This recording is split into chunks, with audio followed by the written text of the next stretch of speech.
Good afternoon, everyone. Welcome to today's edition of the Impact Series, Game Changers in Sustainability. We're going to get started in about 2 to 3 minutes, so just sit tight and we'll be right back.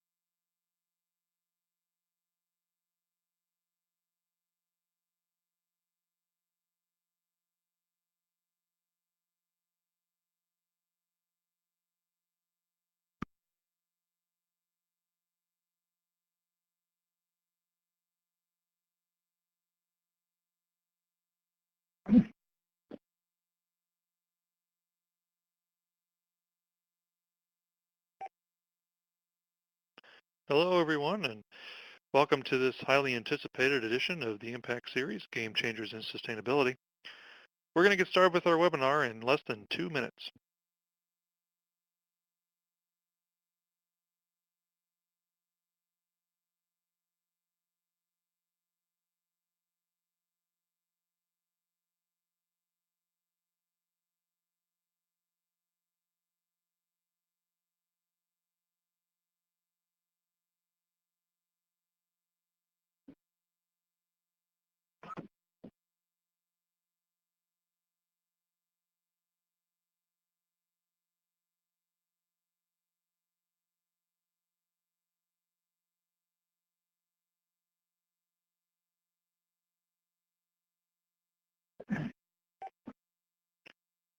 In less than 60 seconds, we're going to get started with the Impact Series, Game Changers in Sustainability. Today's guest is Bill McKibben. We'll be right back.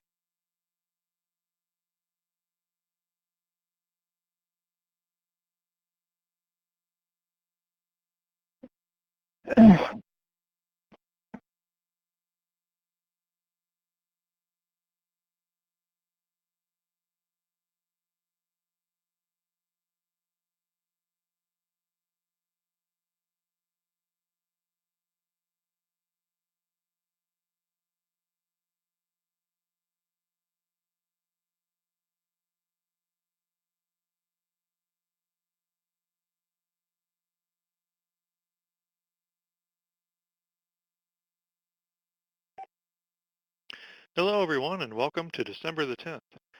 As we head towards the holidays and the end of the year, we're going out on a high note here on the Impact Series with one of our most esteemed guests to date.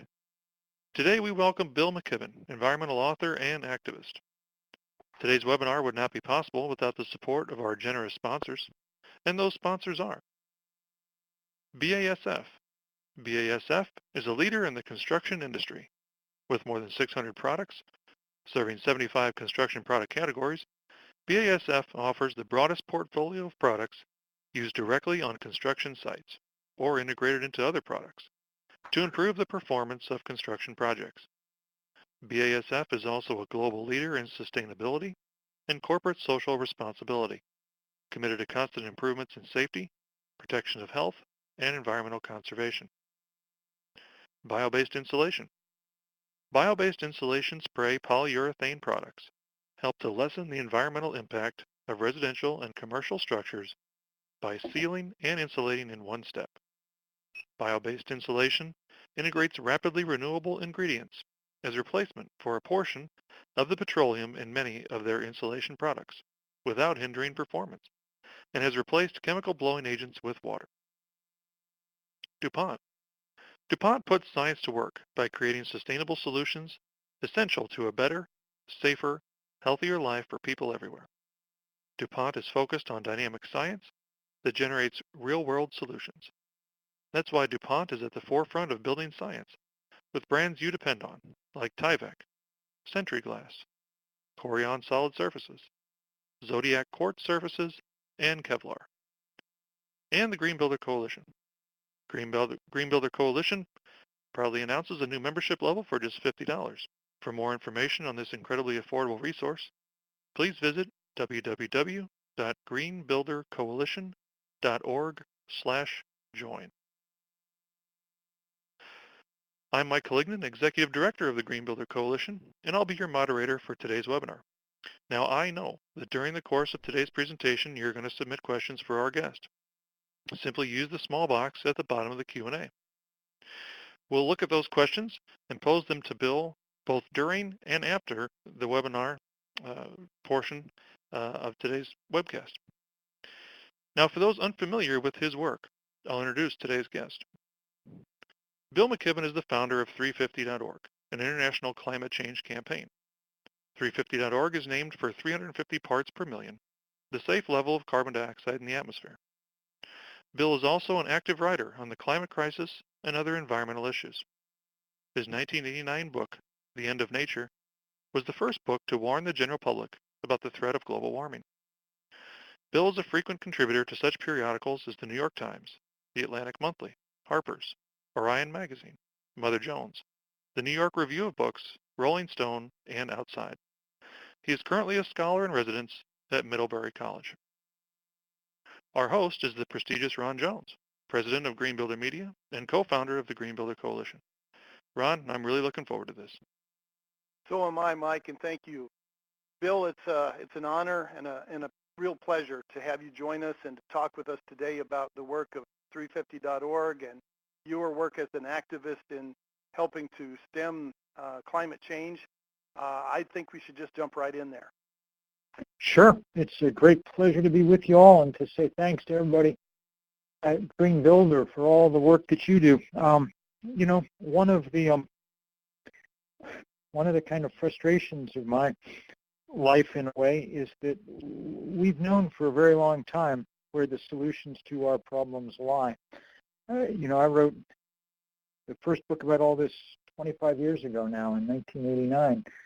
And, you know, at the time, we had a clear picture of the science, and we had a pretty clear picture of the solutions. We knew that conservation and efficiency and renewables were where we needed to go, and we didn't go there. We haven't ever gone there on the kind of scale and pace that we need.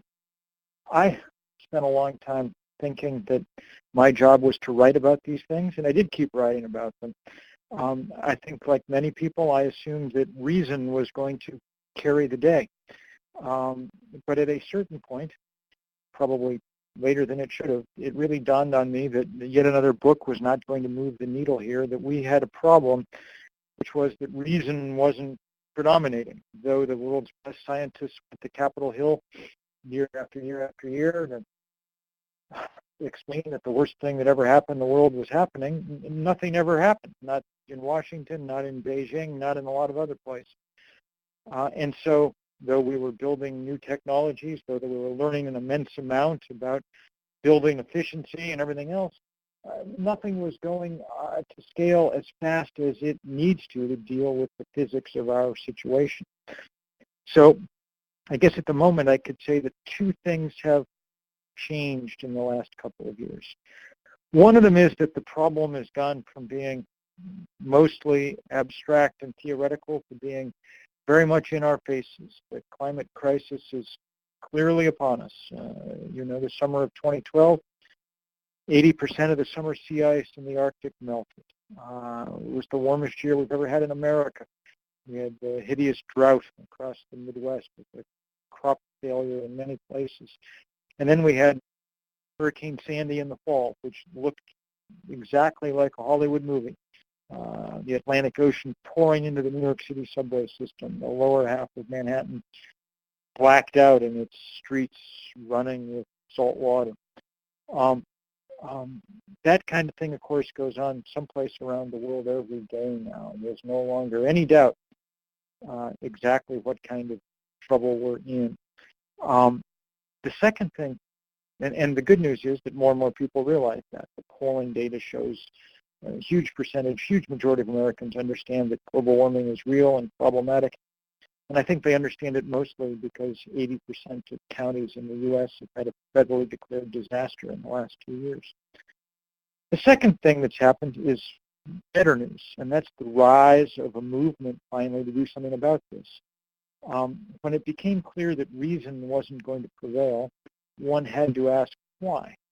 And I think the answer is pretty clear. The unparalleled wealth of the fossil fuel industry has made it into a kind of political colossus that rules the roost in Washington and many, many other capitals.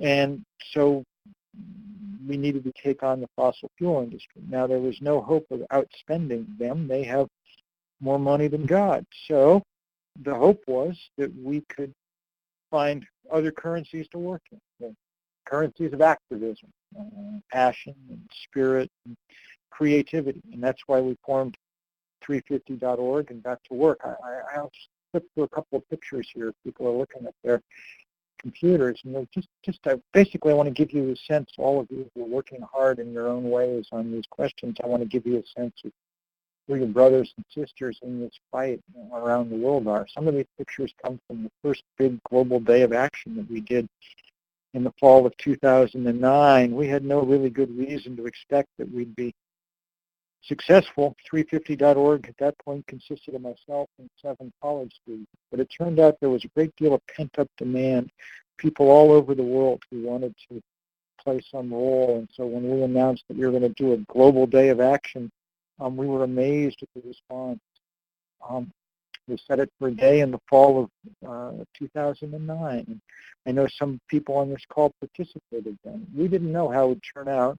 We got the first sense it was going to work 2 days early when the phone rang in our little office, and it was our leader in Ethiopia, who, like many of our leaders, was a 17-year-old girl. And she said, the government took away our permit for our protest on Saturday, so we're doing it today before they can stop us. And we're really sorry. We didn't want to spoil it for everybody and jump the gun. We wanted to do it at the same time as everybody else. But we have, you can see the picture, 10,000 young people out in the streets in Addis Ababa right now. The pictures that came in over the next 72 hours confirmed the existence of a kind of worldwide movement of people who cared. There were 5,200 demonstrations in 181 countries. CNN called it the most widespread day of political action in the planet's history. Some of them were small. These are U.S. soldiers in Afghanistan with a 350 with sandbags and a note saying we're parking our Humvee for the weekend and walking. Many of them were from the poorest parts of the world. Most of the people that we were working with turned out to be poor and black and brown and Asian and young, because that's what most of the world is composed of.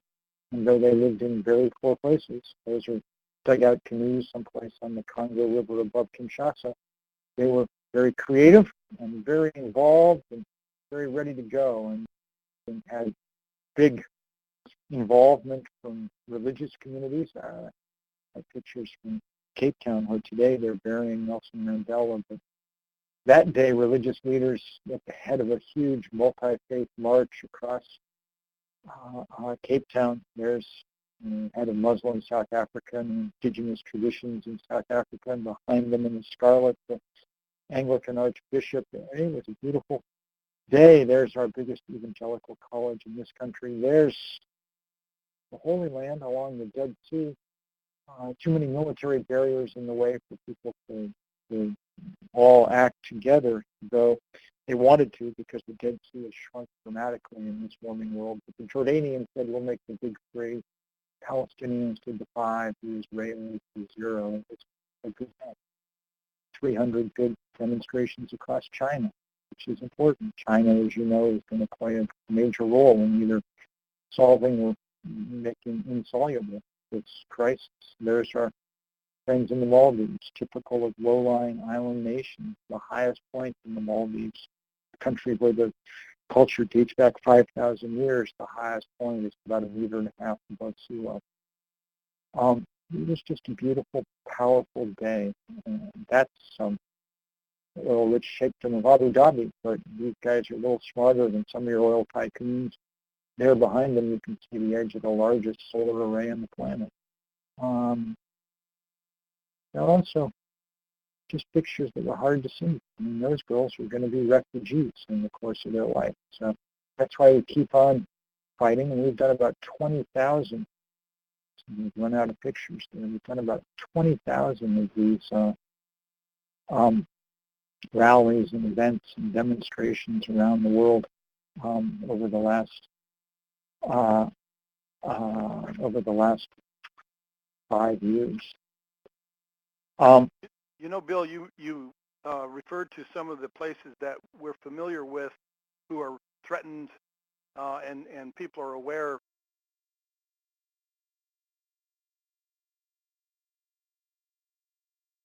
of the Maldives, and certainly many of the low-lying areas around the continent. We think of Bangladesh, and we think of coastal areas and the millions of people that are threatened. But as was proven in the Colorado mountains and the Big Thompson River and the Platte River last year, just a few months ago, in fact, we've seen that you can run maybe, but you can't hide. The city of Boulder, devastated by yep. unprecedented climate change.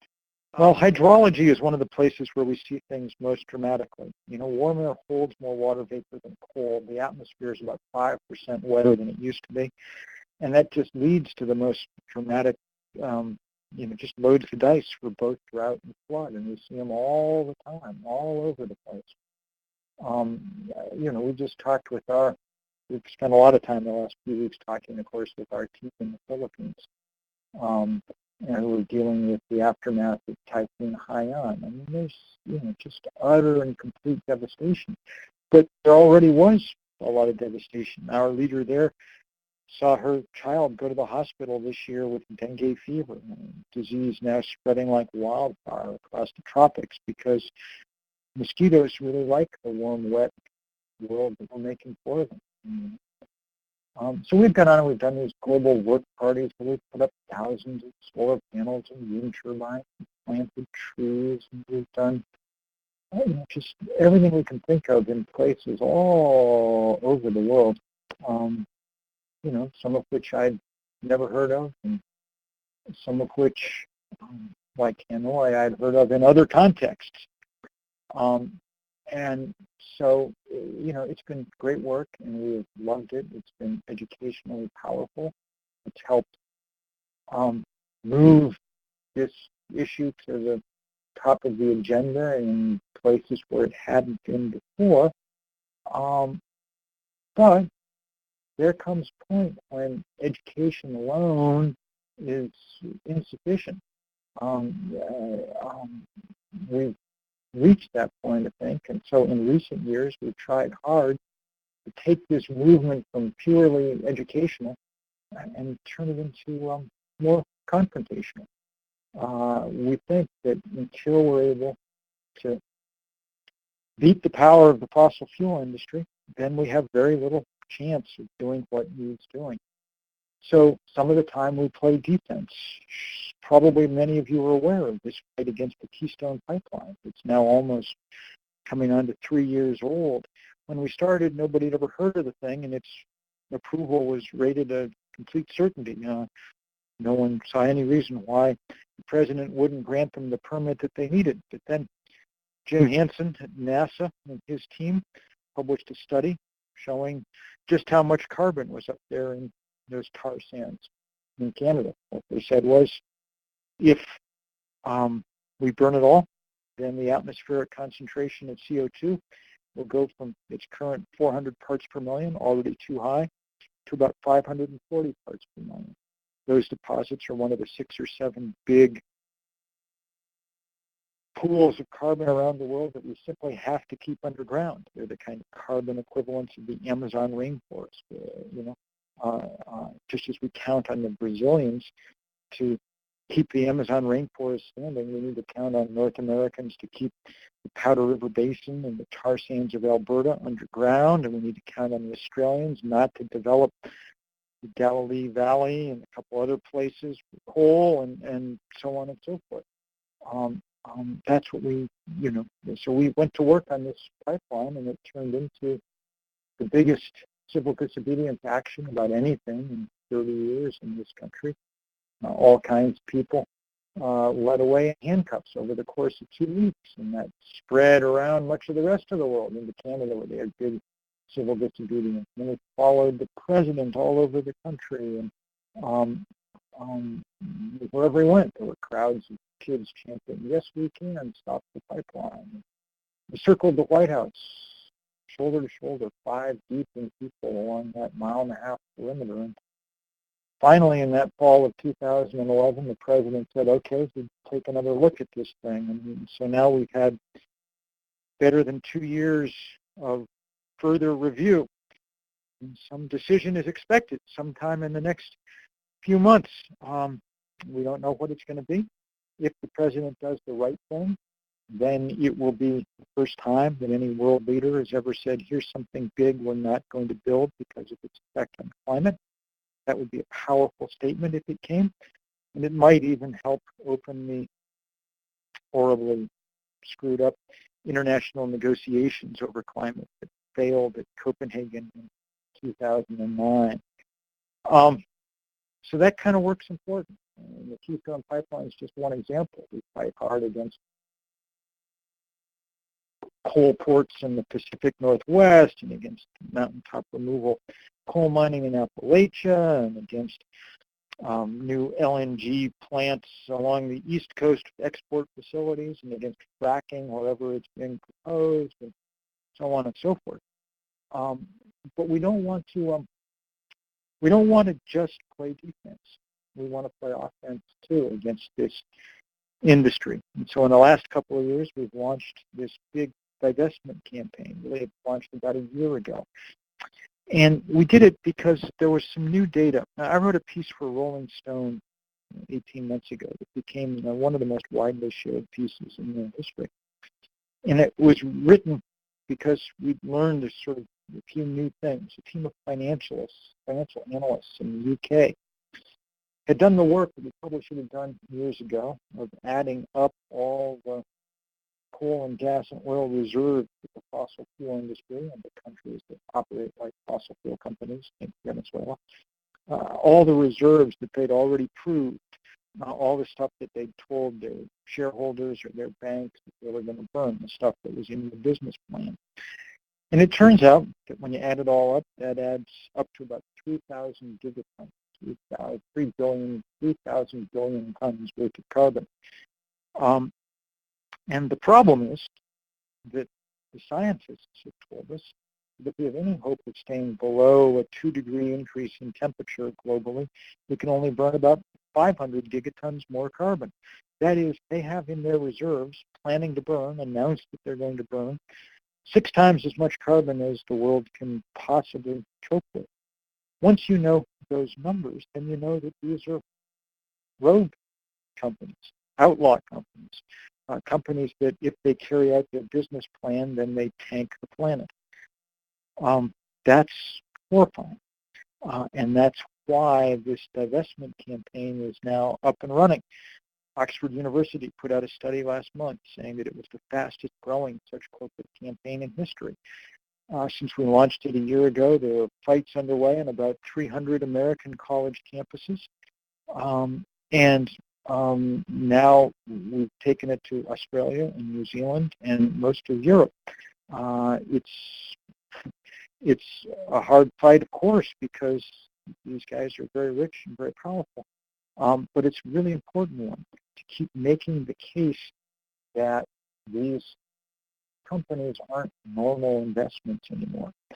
And one of the points we've been making is not just that it's immoral to invest in them because you're essentially betting that the world will do nothing to take on climate. It's also unwise because if the world ever does do anything, then there are going to be huge stranded assets. In some sense, it's a kind of carbon bubble, like the housing bubble.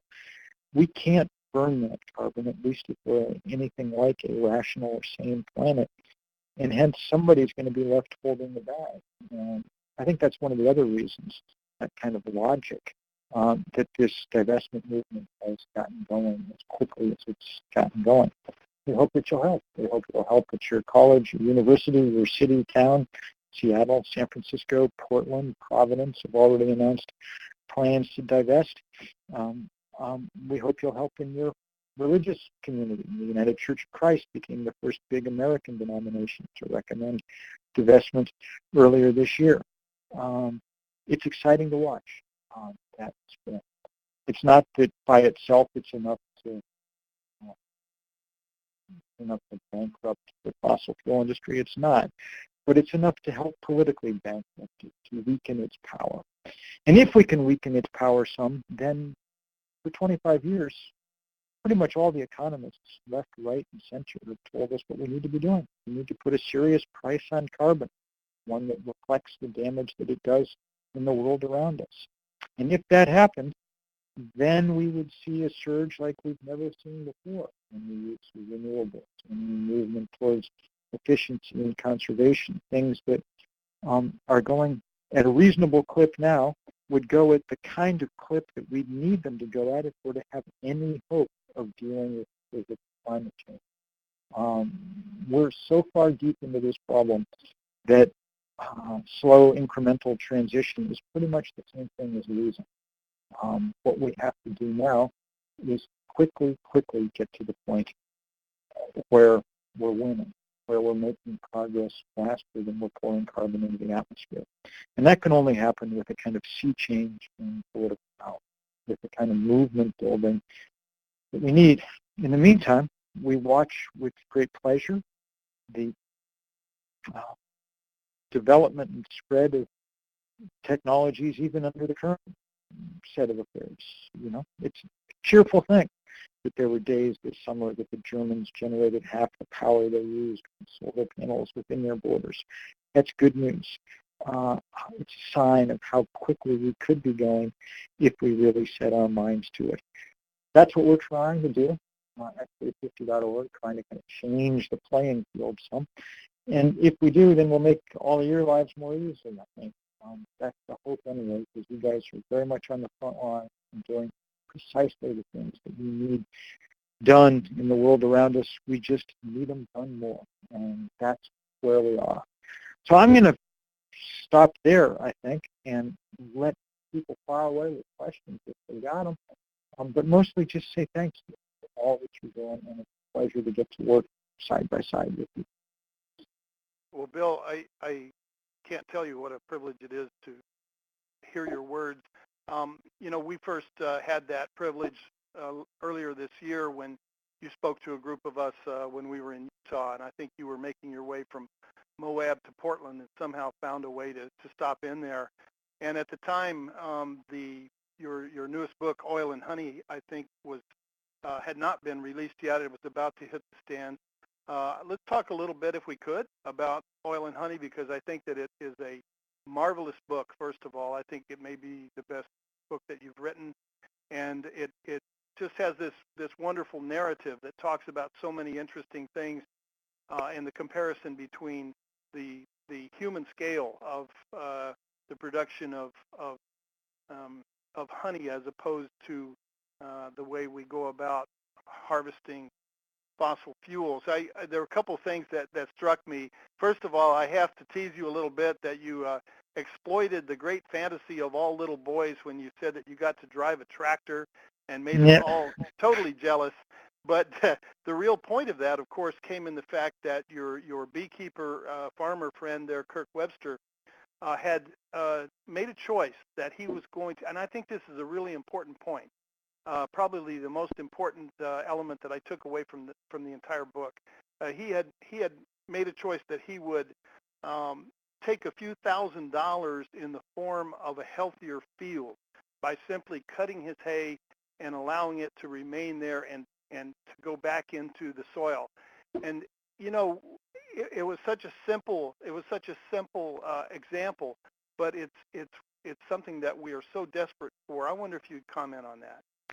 Sure. It was a great pleasure to get to write about Kirk. As you know, bees are one of kind of indicator species that's indicating trouble right now, serious trouble. We think half the beehives in the country might have died last year. There's so many things going on. Climate change, the spread of new pesticides, monocultures on our agricultural fields, so on and so forth. Kirk is kind of in the vanguard. He was one of the first good chemical-free apiarists, and sort of showing us how to imagine a different, smaller scale world. And he's also representative of the emergence of this beautiful, localized world that we could build, in the world of local food economies and local energy economies. And so it was a great pleasure to spend some real time with him. and a great antidote, frankly, to being in Washington too much, which is where I spend a lot of that same period fighting this Keystone Pipeline. And, that's a dreary place filled with the worst kinds of human nature and instinct. And it was a great pleasure to see the other on display a lot, and people like her. Those stories have to be told, but at the same time, the book illustrates so eloquently the process that you went through in civil disobedience and being arrested and incarcerated for a period of time there. Could you elaborate a little bit on that for our audience too? Sure. Look, civil disobedience is one tool in the activist toolbox. You don't want to overuse it, um, you know, because then it gets dull like any tool. But there are moments when it is very useful to kind of draw attention to things and to underline, emphasize the moral urgency of things. And that's how we used it at the beginning of this Keystone fight. Since no one had heard about this thing, it was the only way we could think of to bring it onto the national agenda. And I think we succeeded. I know we succeeded in that. I knew we succeeded in bringing it onto the agenda when Mitt Romney released the first TV commercial of his presidential campaign. And it said, my first act when I'm in the Oval Office will be to sign the permission slip for the Keystone Pipeline. In fact, if I have to, I'll build it myself, which, given Mitt Romney, I thought was a very droll image. Him out there in the field with his shovel building the pipeline. But I knew that then that the 1,253 people who'd gone to jail had done the thing they needed to do, and I'm glad they did it. And I didn't greatly enjoy being in jail for a few days, but it wasn't the end of the world. The end of the world is the end of the world, which is why people do things like that. Mike, I wonder if you could share, there must be some questions from the folks who are listening to the words of Bill McKibben here, and I want to make sure that they have a chance to ask questions. I do have a couple of additional questions of my own and comments that I'll follow up with, but Mike, open it up. Sure, yeah. Certainly do encourage people to submit questions in the Q&A box. Bill, I had one, and I'd been holding this one for about a week. It was in a news article that was, well, actually it's been longer than a week. It was published right near the end of November. It was an article about the UN climate talks in Warsaw recently. And there was a stalemate. And the stalemate, and I'm reading from the article here, the stalemate was unlocked by a compromise that called on all countries to prepare, quote, contributions rather than, quote, commitments. Can you help me at least, if not everybody, understand what the difference is between contributions and commitments? Sure. It's the difference between saying you might do something and doing something. The UN climate talks fell apart in Copenhagen because nobody would agree to do anything. They wouldn't sign any targets or timetables or anything. And it was principally the U.S. and China that refused to do it, and everybody else followed along. And we need those two kind of in the lead. So instead, everybody said, we'll make some voluntary commitments. Everybody will sort of put theirs forward, and that'll be the best we can do. It's a pretty sad state of affairs, frankly.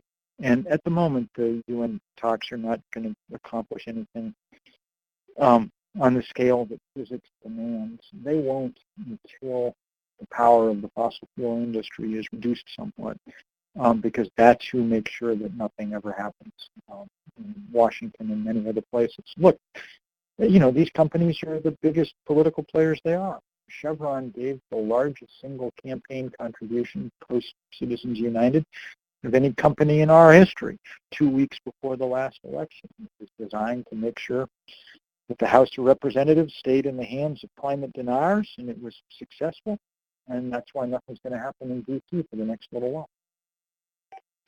And you had mentioned Copenhagen earlier. The next COP talks are, where are they at and when are they? Well, they happen every December. So we just finished Warsaw. Next December, everybody's going to Lima. But the big one that everybody's aiming for, the next Copenhagen, 6 years later, after 6 years of inaction, is supposed to be Paris in Right. December of 2015. And so people are beginning to talk about Paris like they talked about Copenhagen.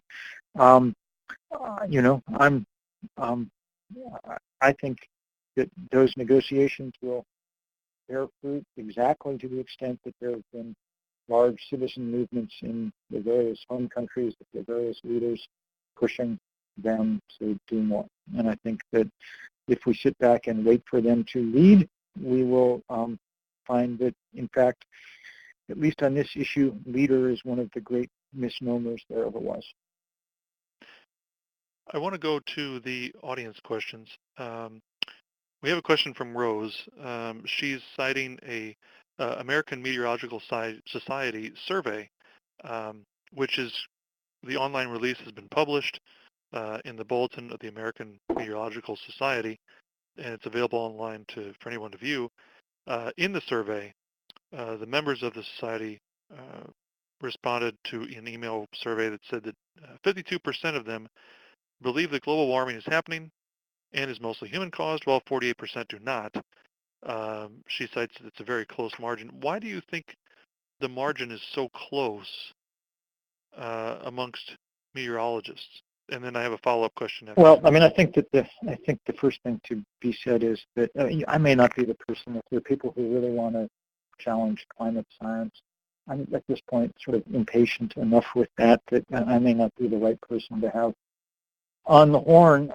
Look, meteorologists obviously aren't scientists. They're weathermen. These are the guys who show up on your TV. Um, the climate science community, the physicists and chemists who actually study this stuff, are uh, in almost complete agreement and have been for 25 or 30 years about what's going on.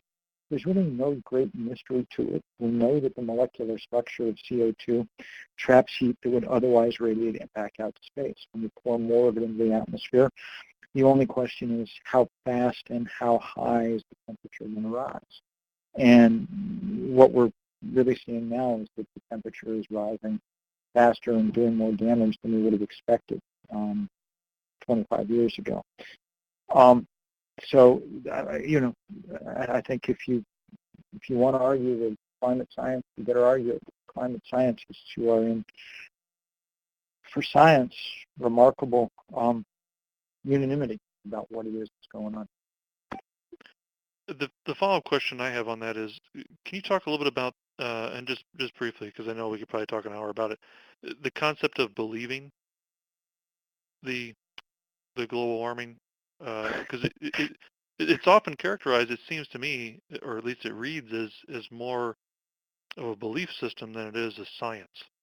Yes, most of the people who who oppose, who deny climate change, and they amount to 15 or 20% of our population, do so not out of scientific reasons. It's not because they've done research that shows something different. It's because of ideology. And I think the argument in people's minds generally goes something like this: free markets solve all problems.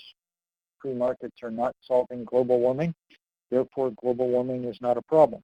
That's not a very logical syllogism, but one could see how it would be emotionally comforting to people who've, been marinating in Rush Limbaugh for the last 20 years. The real irony is that in this case, it's environmentalists who are eager for free markets to do their work. Our problem is that because carbon carries no price, markets are as innocent as babes of climate change. Until we put a price on carbon, markets will do nothing. Once we do, then it is greatly to be hoped that they will go to work and discover cheap, efficient ways to move us very quickly into a post-carbon era. I want to move on to a question from Peter. He wants to know if you can explain the tipping point for parts per million and when that will occur. Well, think of this as a spectrum, okay?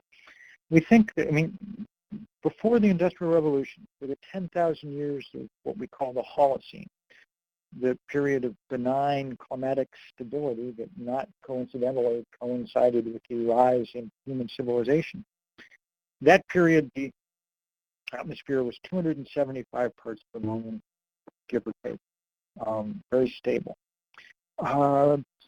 Comes the Industrial Revolution, and we learn how to burn coal and gas and oil and start burning it in ever-increasing quantities.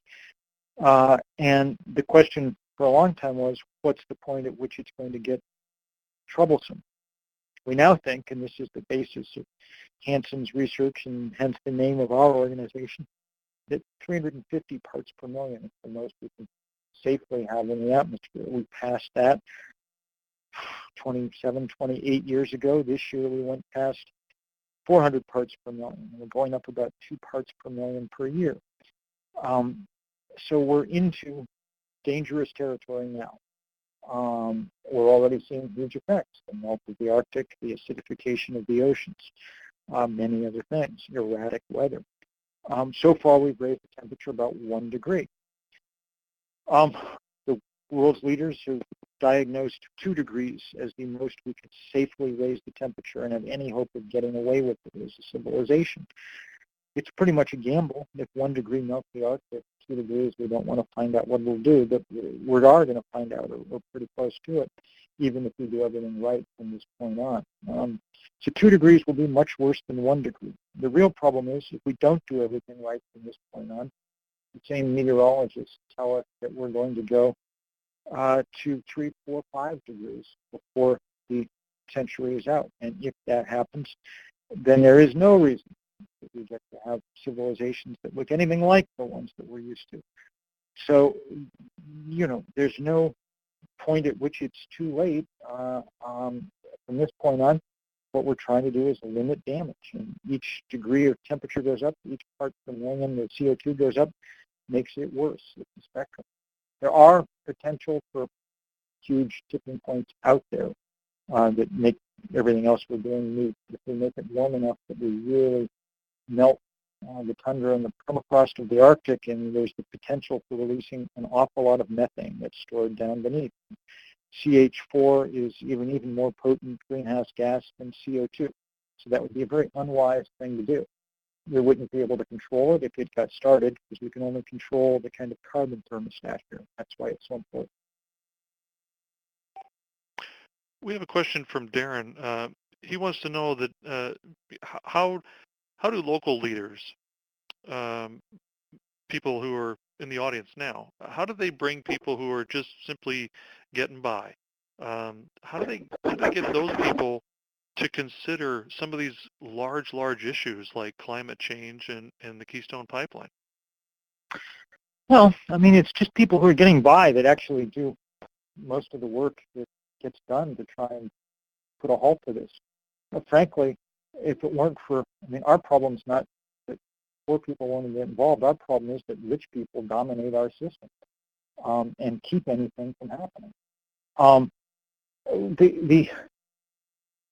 There are plenty of ways that we can address carbon without impoverishing people, just the opposite. The simplest, most sensible way to put a price on carbon would be what we call fee and dividend, where you put a big honking tax on it. Maybe we'd pay as much at the pump, we'd charge Exxon so much that for their right to pollute, that they'd have to charge at the pump what they charge in Europe. That would be good. If it happened, then we would quickly discover we didn't need to drive semi-military vehicles to the grocery store. But under the fee and dividend plan, we'd take that money and write a check to everybody in the country every month for their share. The argument being that if the sky belongs to anyone, it belongs to us, not to Exxon. Were that to happen, 80% of American families would come out ahead. The only people who wouldn't are the ones who use vast quantities of fossil fuel. If you have a Learjet, you'd pay through the nose, but you should, because having a Learjet's a pretty antisocial activity at this point. John would like to know, he's got 2 questions. He wants to know, are there travel offsets out there that are worth buying? And he's asking for recommended resources for determining the quality of those travel offsets, and he's also looking for any kind of recommendations you might have on the most effective actions for just an individual to take upon themselves. Sure. So, I buy offsets for my travel, but I think it's frankly more in the nature of, buying indulgences from the medieval church. It isn't really, it's, it's, it's, it doesn't offset what we're doing. But there are places that offer good ones. I've always bought them through a company called Native Energy that builds windmills on Indian reservations, and that seems a sensible plan. As individuals, the problem with climate change has always been that it's such the biggest thing we've ever faced, and as individuals, we feel very small in its face. It's hard to imagine that our actions mean very much.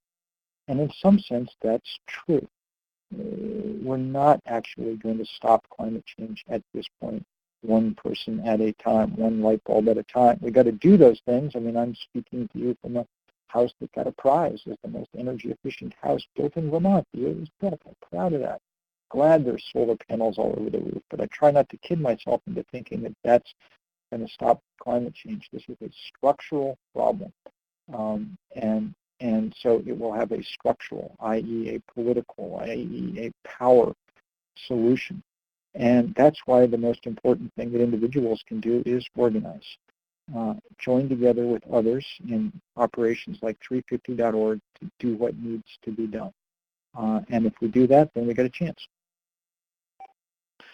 Scott wants to know, when you're sitting down and talking with business leaders, what kind of messaging gets through to them when it comes to climate change that might actually alter their business practices for the greater good? Well, I mean, the thing that we really need them doing is not letting the fossil fuel industry be the only voice that gets heard about climate change in D.C. We need these guys standing up, okay? And so, there are a few things that get through. I find the one that often works with business leaders is to remind them that there is a part of our capitalist society that we have asked to analyze risk for us, and that's called the insurance industry. And they've been sounding the red alert for years now about this stuff because they can see in their payouts and everything exactly what's happening as the weather of the world starts to change dramatically. Um, um, there are risk analysts that we should pay attention to them. And, one hopes that increasingly business leaders will start to do that. So far, groups like the U.S. Chamber of Commerce have just let themselves be used as the pawns of the fossil fuel industry.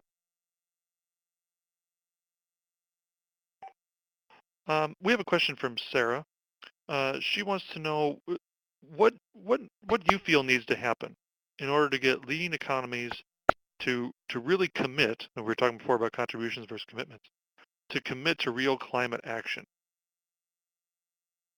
I think the only thing that can be done is to build big movements. Let's look at the history of in the U.S. The great period of environmental legislation came in the early 1970s, Clean Water Act, Clean Air Act, Endangered Species Act. It came under Richard Nixon, who was no friend of the environment, could have cared less about the environment. We now know from the Nixon tapes, hated environmentalists, thought they were dirty hippies and so on. Why then did he and the Congress pass all that legislation? Because in 1970, 20 million people came out for the first Earth Day. 1 in 10 of the then American population. Probably the largest mobilization that's ever been about anything in this country. And that was enough to scare these guys into passing anything that had environmental in the title. So that's why we try to build big movements now. We're starting to get there. In February, on a bitter cold day, we had the biggest climate rally that there's yet been in this country, and I think we may see bigger yet in the year to come. I've got a question from Ed. He wants to know, he was referencing Plattsburgh, New York, as they have a program to reduce their energy usage of 50 homes and a business per year through their program. Do you know if other cities have a program like this where they're looking at it on a BTUs per hour reduction? I don't know if they have that exact system. I like Plattsburgh a lot, and I live near Plattsburgh. I must say it's hard to imagine that it's in the lead among American cities on this, but I'm glad to hear it if it is. And those are the kind of ideas we need. We just need them to go more quickly. I mean, it's very difficult to watch, say, here in Vermont, where I live. It's a very progressive place, but our government in Montpelier really is doing almost nothing to uh, uh, make big change anymore because they think it'd be too expensive or whatever else. We just don't yet have the kind of fire lit under these guys that'll make them do not 50 homes a year, but the 5,000 homes a year in a place like Plattsburgh that we need. We have a question from a fellow educator, Mm. Grady. He says he's an educator within the building construction industry, and he's also an advocate of sustainability and green initiatives.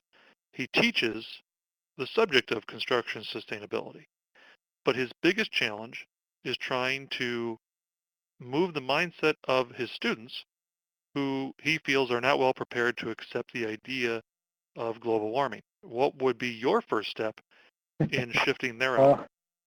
so the best news here, and Grady, thanks very much for what you do, and everybody else too. I mean, the good news here is that we're not in this alone. The best and most powerful educator about all this is Mother Nature, and she is continuing to educate with a vengeance week after week, year after year, and the message is getting through, hopefully fast enough. Um, but beyond that, uh, uh, with young people, I think it's important to be showing them some of the evidence. I think probably the best educational tool I've seen this year is that documentary Chasing Ice that came out about the way that it's incredibly beautiful and compelling story of the way that everything frozen around the earth is quickly melting. You watch that, you begin to get a kind of unsettling sense in your gut about what's going on. So I'd try to use some resources like that, I think, if I were you. Okay. Um, we had another question from Darren. He wanted to know if Keystone is stopped, then doesn't that mean that doesn't mean the tar sands won't be extracted, and they're going to be Nope. shipped by train or tanker? Um, Oh, well, I mean, probably that's not true. I mean, it's true that tar sands will continue to pump oil, but the hope is that they will not be able to expand in the way that they're hoping to expand. They want to triple, quadruple production up there. They've only got about 3% of the oil out so far, so it's still early days for them. And the analysis from all the people in the financial industry is if they don't get Keystone, it'll be a real blow to that. It'll set them back a decade, in their expansion plans. Yeah, they'll get some oil out by rail and things, but it costs 15 or 20 bucks more a barrel to get this stuff out by rail, and this is pretty expensive oil already. So they'll, you know, with any luck, a lot less will come out. Um, the tar sands thing is the biggest Rube Goldberg boondoggle in the history. I mean, even even in the middle of all kinds of other folly, it stands out. There was a paper last week showing that many places there, it takes more energy to get this stuff out of the ground than it actually contains, i.e., you have to burn so much natural gas underground to heat the oil up so that it'll flow, that it's net negative energy balance. Even if you're not worried about carbon, I mean, just crazy. It's only the fact that for the moment natural gas is artificially cheap and oil pretty high in cost that even allows you to kind of arbitrage that spread and get it out of the ground to begin with. It's craziness. so is there any movement in Canada to stop the mining of tar sands? Yeah, there's big movement. There's the people who started all of this. The um, Aboriginal community up there, indigenous First Nations, they call them, are incredibly strong, and they've got lots of people working with them. People in British Columbia came out so strongly against the Canadian equivalent of Keystone, a pipeline called Northern Gateway, but I don't think anyone thinks it's going to get built now to the coast of British Columbia. So there's lots of people up there.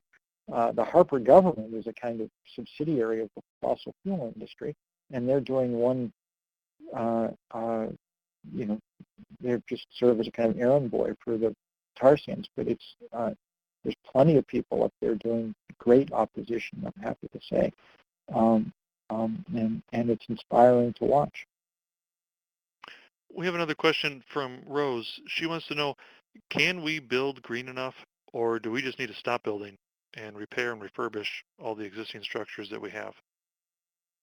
Well, I mean, it's a good idea to reuse things that we can, but we'll probably end up building some new stuff too. And when we build it, I mean, I'm on. I spend a lot of time on college campuses, and everybody on college campus is all really proud now. Every time you go, they're building something that's going to get a LEED certification. It's going to be LEED Gold or LEED Platinum or whatever. The first few times, first year or two, and that was when I was like, that's great. At this point, it's like, you know what, you shouldn't get any huge extra credit. This should be code.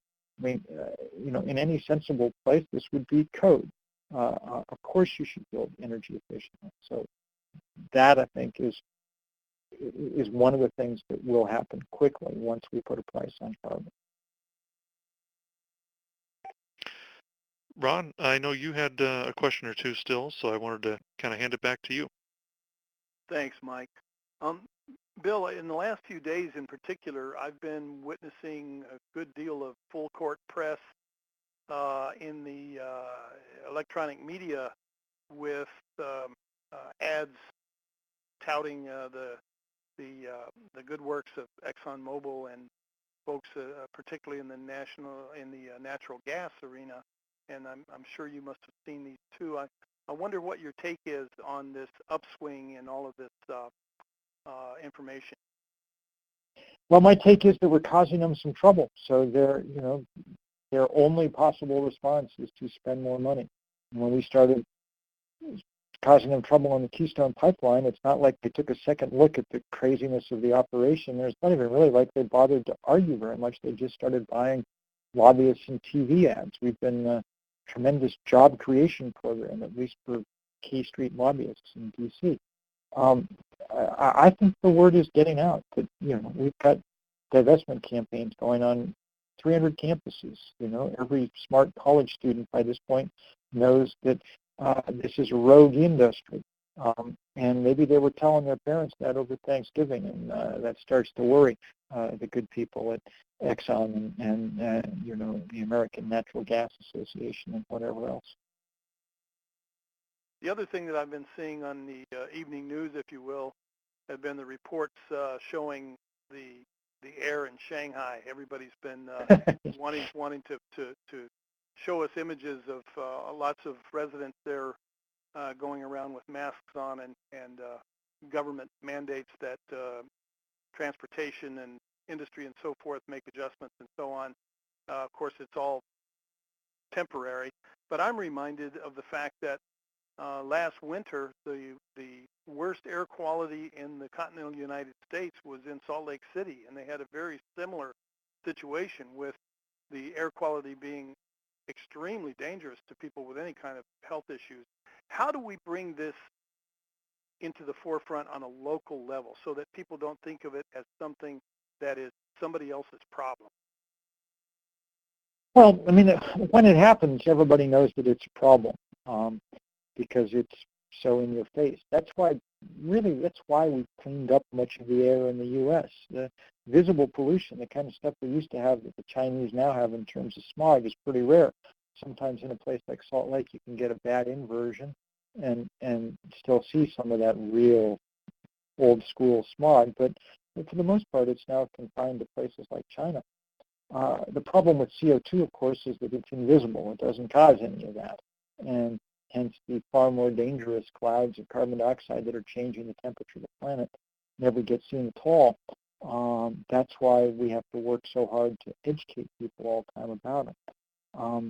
The Chinese are going to start trying to clean up, as we did, their smog. The question is whether they'll do it by sticking scrubbers on smokestacks and keeping burning coal, or whether they'll really make the move to renewable energy. And on that choice, a lot will turn.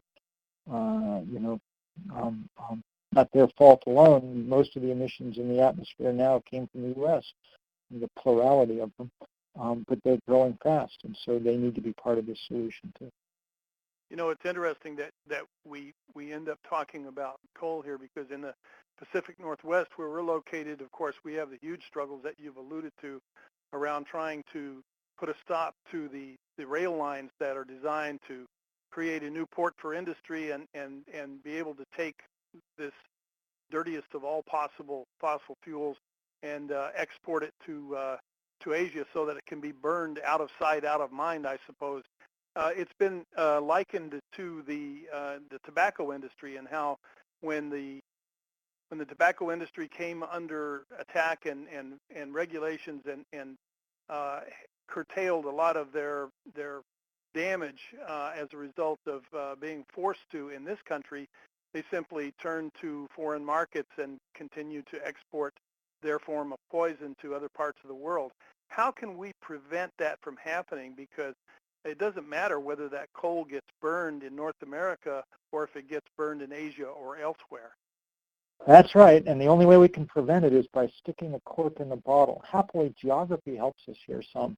Most of the coal is in the Powder River Basin, Montana, Wyoming. They're going to get it economically out. It needs to go through ports in Washington and Oregon. They've proposed 6 big ones in the last 2 years. We've beaten 3 of them so far, and the other 3 are, we're fighting as hard as we possibly can. So people need to get involved in those fights. The governors of Washington and Oregon have been doing a pretty good job, and citizens there have been doing a great job.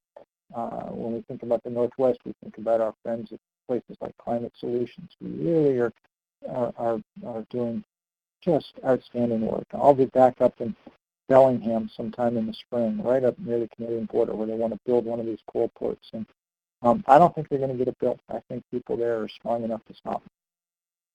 Well, I hope so, and we can see Bellingham from where we are today, at least when the fog clears. I know, Mike, you indicated that you had one more question you wanted to tee up for Bill. Just one real brief one, because I know you got to run, Bill. Bill, are you encouraged by this emerging technology that proposes taking the carbon out of the air and turning it into basically a plastic?